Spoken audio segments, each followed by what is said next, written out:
যুবতীকে ধর্ষণের দায়ে 10 বছরের সশ্রম কারাদণ্ড হলো অভিযুক্তের। গোমতী জেলা দায়রা আদালত এই রায় ঘোষণা করে ধর্ষণ মামলায় দোষী সাব্যস্ত হয়েছে দীপক দেবনাথ। গোমতী জেলা এবং দায়রা আদালতে অভিযুক্তকে 10 বছরের সশ্রম কারাদণ্ডের নির্দেশ দেওয়া হয়।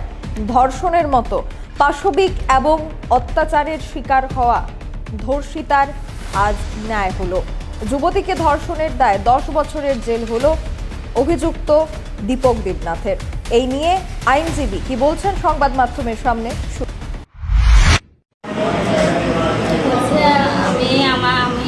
আমার শরীর ভালো ছিল না, আমি অসুস্থ ছিলাম। আমার মেয়ে বাড়িতে রেখে গেছি, আমার তো আর কেউ নেই বাড়িতে, আমার মেয়ে আছে।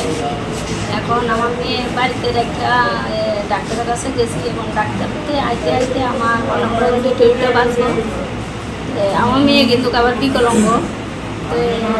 ওই মা মায়া কইতে গেল কিতা মা কিতা দীপক আমরা বাড়িতে এসেছি কেড়ে আইসে আয়া কয় মা তোমার মা কই কইছে বাড়িতে নেই, কই গেছে কয় ওই যে বাজারে।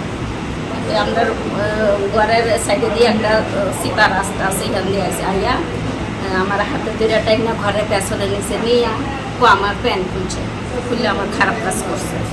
আচ্ছা, এখন আমি কি করি, প্রধানদের জানাইলাম, পাড়াবতী জানাইলাম। প্রধানে কইল আমরা এখন কী কাজ করলাম, তুমি যে কথা কইলাম তুমি আইনে যাও। আইনে যে কেস টেস করলাম, আজকে 4 বছরের মতন কেস চলছে। এখন কেসের পরে মনে করেন যে আজকে রায় হয়েছে এই রায়েতে আমি খুব খুশি হয়েছি। আমি যে বিচার পাইছি আমি খুব কোটি কোটি ধন্য জানাই যে আদালতকে। কত বছরের জেল হয়েছে জানেন? 10 বছরের জেল হয়েছে। আপনি এতে খুশি? হ্যাঁ, এতে খুশি। কোন জায়গায় ঘটনাটা? এটা পূর্ব মির্জা। পূর্ব মির্জা। কবে এটা?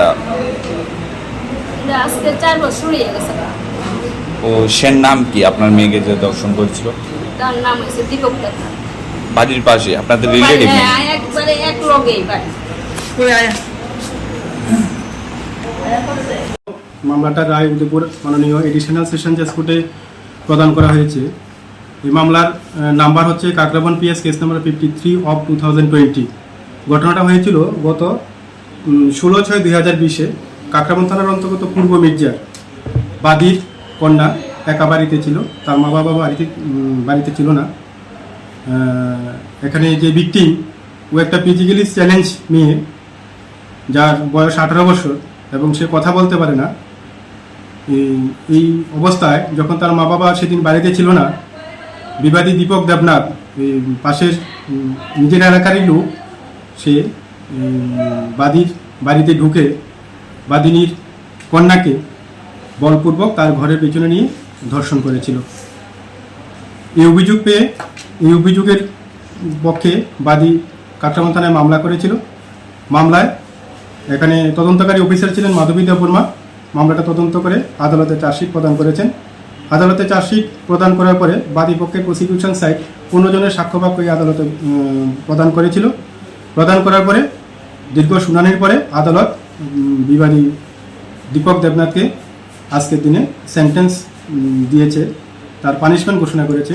আদালত 376-এর 2 এবং ব্র্যাকেটে 1-এর ধারায় বিবাদী দীপক দেবনাথকে আসামি, তাকে আজকে 10 বছরের সশ্রম কারাদণ্ড প্রদান করেছেন, সঙ্গে 25,000 টাকা জরিমানা, অনাদায়ে আরও 1 বছরের জেল প্রদান করেছেন। কত নম্বর কেস?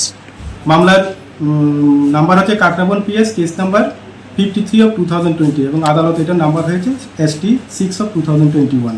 আইপিসিটা ধারা হচ্ছে এখানে 376-এর ব্র্যাকেটে 1। কত বছর? এখানে ভারতীয় দণ্ডবিধি 376 ধারায় তাকে সর্বোচ্চ সাজা 10 বছর প্রদান করেছে আজকে। এখনকার মতো সংবাদ এখানেই শেষ করছি। পরবর্তী আপডেটস পেতে চোখ রাখবেন সোশ্যাল বাংলায়।